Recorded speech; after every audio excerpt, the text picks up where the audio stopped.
সময় থাকতে ভালোবাসার মানুষের মূল্য দিতে শিখুন। এমনও তো হতে পারে সে আজ আছে কাল নাও থাকতে পারে। আজকে আমি তোমাদের এমন একটি স্টোরি শোনাবো যেটা শুনে আমি নিজে চোখের পানি ধরে রাখতে পারিনি। আজকে এই স্টোরিটা লিখে পাঠিয়েছে ভাইয়াটার হয়ে আমি গল্পটা আপনাদের বলে শোনাবো। তো শুরু করি। বাহির থেকে আড্ডা দিয়ে বাসায় আসলাম। এমনিতে বাবা মা গ্রামে থাকে, চাকরির জন্য আমি শহরে কোনো এক ফ্ল্যাটে থাকি। কিন্তু রাত 9টা বাজলে বাড়ির থেকে কল দিত, বক বক করতো এত রাতে বাহিরে আড্ডা দেই কেন, অথচ তখন বাজে রাত 9টা।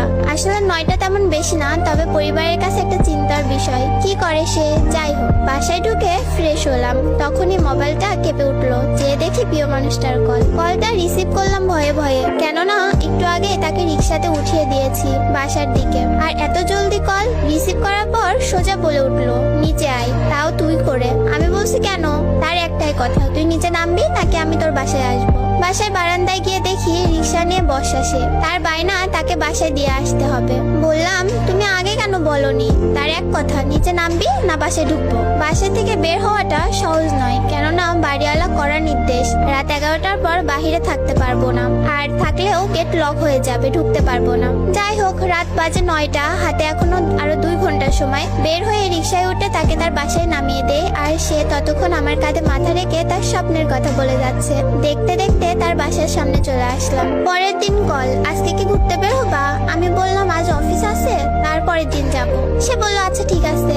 অফিস থেকে বাসায় ফিরলাম রাত 9টা বাজে। সারাদিন প্রিয় মানুষটার সাথে কথা বলতে পারিনি। ওর কথা ভাবতেই ওর ফোন আসলো। ফোন রিসিভ করলাম আর সে বলল, বাবু নিচে আসো, একটা সারপ্রাইজ আছে। আমি নিচে গিয়ে দেখি প্রিয় মানুষটা দাঁড়িয়ে আছে। উকি মেরে দেখছিলাম ওর হাতে কিছু আছে কিনা, কিন্তু কই, কিছুই তো দেখলাম না। ভাবলাম পাগলিটা চুমু খাবার জন্য এসেছে, তাই ওকে চুমু খাবার জন্য ওর দিকে এগিয়ে যাচ্ছিলাম, কিন্তু আমাকে ধাক্কা দিয়ে পিছিয়ে গেল আর বলল এখন চুমু খেতে হবে না, রাতে অনেক খেতে পারবা। আমি বললাম রাতে অনেক খেতে পারবো মানে? সে বলল বান্ধবীর বাসায় থাকার কথা বলে এসেছে, আজ তোমার সাথে থাকবো। আজ তোমার সাথে থাকবো, তোমার বুকে মাথা রেখে ঘুমাবো। আমি একটু রেগে বললাম, উফ, কেউ দেখে ফেলার আগে যাও তো। সে জেদ করতে লাগলো, আমি যাব না, সারা রাত এখানেই দাঁড়িয়ে থাকবো। আমি বললাম তোমার যা ইচ্ছা তুমি তাই করো। আমি আমার রুমে চলে আসলাম। কিছুক্ষণ পর জানালার ফাঁক দিয়ে তাকিয়ে দেখলাম সে এখনো দাঁড়িয়ে আছে, মুখ গোমরা করে, আর কিছু বাজে ছেলেরা ওর দিকে এগিয়ে আসছিল। আমি নিচে গিয়ে ওর হাত ধরে টেনে নিজের রুমে নিয়ে আসলাম। এখন কি করি? বাড়িওয়ালা যদি জানতে পারে আমাকে সোজা বের করে দিবে, তাই ওকে লুকিয়ে রাখলাম। দুজন একসাথে ডিনার করে শুয়ে পড়লাম। পরের দিন ঘুম থেকে উঠে দেখি পাগলিটা আমার বুকে মাথা রেখে ঘুমিয়ে আছে। অনেক মিষ্টি দেখতে আর মায়াবী মুখ, কি আরামেই না ঘুমিয়ে আছে। না জানি কি স্বপ্ন দেখছে। আমি আলতো করে ওর চোখে মুখে আমার হাত বুলিয়ে দিচ্ছিলাম, আর সে আমার হাত ধরে ওর গালের সাথে চেপে ধরে রাখলো, যেন এটা ওর নিজের হাত। আমি হাত সরিয়ে নিতে চাইলাম, কিন্তু সে আরো শক্ত করে ধরে আছে, ছাড়ছেই না। এবার জোর করে হাতটা সরিয়ে নিলাম। তার ঘুম ভেঙে গেল। তাকে বললাম জলদি বাসা থেকে যেতে হবে, তোমাকে কেউ দেখে ফেলতে পারে। সে বলল আজ তো তোমার অফিস বন্ধ, তাই আজ সারাদিন তোমার সাথে কাটাবো, সারাদিন ঘুরবো, সন্ধ্যায় তুমি আমাকে বাসায় দিয়ে আসবা। আমি বললাম আচ্ছা, তুমি এখন বাসায় যাও, আমি একটু পরে গিয়ে তোমাকে নিয়ে আসবো। সে বাসায় চলে গেল। আমার কাছে কোনো টাকা নেই, এখন কি করি? তাকে নিয়ে সারাদিন ঘুরবো, যদি কিছু আবদার করে না দিয়ে তো পারবো না। আমি আমার বন্ধুর কাছ থেকে 1000 টাকা ধার করলাম। ওর বাসার সামনে গিয়ে ওকে ফোন করলাম। আজ একটু অন্যরকম করে সেজেছে সে, এর আগে কখনো এভাবে সাজেনি, তাই কিছুক্ষণ হা করে তাকিয়েছিলাম ওর দিকে। সে বলল কি দেখছো অমন করে?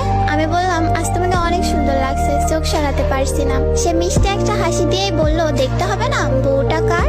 আমাকে ছাড়া সে কিছুই বোঝে না। আমি সাথে থাকলে জানো ওর আর কিচ্ছু যায় না। সে আর আমি আজ অনেক জায়গায় ঘুরলাম, আর সে আজ মন খুলে সব বলতে লাগলো আমায়, যেন আজই আমাদের শেষ দেখা। ঘুরতে ঘুরতে বিকেল গড়িয়ে এলো। সে বলল এবার আমাকে পার্কে নিয়ে চলো। বিকেলবেলা ওকে নিয়ে পার্কে গেলাম। পার্কে সবাই জিএফকে দামি গিফট দিচ্ছে, কেউ কেউ দামি গাড়ি নিয়েও ঘুরতে এসেছে। এসব দেখে ভাবতে লাগলাম পাগলিটা না জানে আবার কি আবদার করে বসে। কিন্তু সে দামি গিফট চাইলো না, আমাকে বলল 10 টাকার বাদাম কিনে এনে দাও, দুজনে মিলে বাদাম খাবো আর গল্প করবো। সে আমার কাছে তেমন কিছুই আবদার করতো না, শুধু এতটুকুই বলতো আমি তোমার কাছে কিছুই চাই না, আমাকে শুধু একটু ভালোবাসো, তাহলে আমি অনেক খুশি। আমি বাদাম কিনে আনলাম। আমি বাদামের খোসা ছড়িয়ে তার হাতে দিচ্ছিলাম, আর সেও খুশি মনে বাদাম খাচ্ছিল। সে আমাকে বলল, আচ্ছা জান, দেখো আমরা কত খুশি এখন। এভাবে যদি সারা জীবন একসাথে থাকতে পারতাম কতই না ভালো হতো বলো। আমি বললাম, থাকবো, দেখো একদিন তোমাকে আমার বউ করে আনবো, সারা জীবন একসাথে থাকবো। কথাটা শুনে সে আমাকে শক্ত করে আমার হাতটা ধরলো। আমরা হাঁটতে হাঁটতে পুকুর পাড়ে গেলাম। পুকুর পাড়ে বসে দুজনে গল্প করতে করতে কখন যে সন্ধ্যা গড়িয়ে এলো বুঝতেও পারলাম না। এবার তাকে তো তার বাসায় দিয়ে আসতে হবে, কিন্তু সে যেতে চাচ্ছে না, বলছে আরো কিছুক্ষণ একসাথে গল্প করবে। কিন্তু সন্ধ্যা গড়িয়ে এসেছে, তাই ওর বাসার দিকে রওনা হলাম। সারাটা পথ সে আমার হাত শক্ত করে ধরেছিল। একটু অন্যরকম অনুভব করছি, হঠাৎ করে ওর প্রতি ভালোবাসাটা কেমন যেন বেড়ে গেল। ওর প্রতি কেন জানি না একটা মায়া কাজ করতে লাগলো। হাঁটতে হাঁটতে ওর বাসার সামনে চলে এলাম। এবার সে আমার কপালে একটা চুমু খেলো আর বলল, এবার তুমি দাও। আমিও তার কপালে একটা চুমু দিলাম। আমাকে বিদায় জানিয়ে সে বাসার ভেতরে ঢুকে পড়লো। আমিও আমার বাসার দিকে রওনা হলাম। বাসায় গিয়ে ফ্রেশ হয়ে ডিনার করে ঘুমিয়ে পড়লাম। পরের দিন সকালে তার কথা ভেবে ফোনটা হাতে নিলাম, কিন্তু কোনো মেসেজ নেই। রোজই মেসেজ দিয়ে ঘুম ভাঙাতো, আজ কোনো মেসেজ নেই। মনে মনে ভাবলাম হয়তো ব্যস্ত আছে বা ঘুম ভাঙেনি এখনো। আমি অফিসে চলে গেলাম। বাসায় ফিরে ফোন করলাম, কিন্তু ফোন বন্ধ। রোজ রাতে সে বাসার সামনে এসে দাঁড়িয়ে থাকতো চুমু খাবার জন্য, কিন্তু আজ কি হলো? মনে হয় একটু ব্যস্ত আছে। আমি আমার মতো খেয়ে ঘুমিয়ে পড়লাম। কিন্তু পরের দিন সকালে ঘুম থেকে উঠে ফোনটা হাতে নিলাম। ভাবলাম সে মেসেজ দিছে, হয়তো গুড মর্নিং জানিয়েছে, কিন্তু মেসেজে গিয়ে কোনো মেসেজ পেলাম না। তখন বুকের ভেতরটা একবার ধুক করে উঠলো। আমি তাকে বারবার ফোন করার পরও ফোন বন্ধ পাচ্ছিলাম। বুঝতে পারলাম কিছু হয়েছে। ছুটে গেলাম ওর বাসার দিকে, কিন্তু গিয়ে দেখি ওর বাসার বাহিরটা তালা দেওয়া। পাশের বাসার আপিকে জিজ্ঞেস করলাম। আপি বলল, এ বাসায় কোনো একজন খুব অসুস্থ, তাই তাকে সবাই হসপিটালে নিয়ে গেছে। আমি হসপিটালে গিয়ে দেখি তার বাবা মা ওখানে বসে বসে কাঁদছে। আমি তাদের জিজ্ঞেস করলাম, আঙ্কেল আন্টি কি হয়েছে, কাঁদছেন কেন? ওনারা আমাকে চিনতে পারেনি, তাই কোনো কথা না বলে কান্না করে যাচ্ছে। ডক্টরকে জিজ্ঞেস করলাম, স্যার ওনাদের কি হয়েছে, কাঁদছে কেন?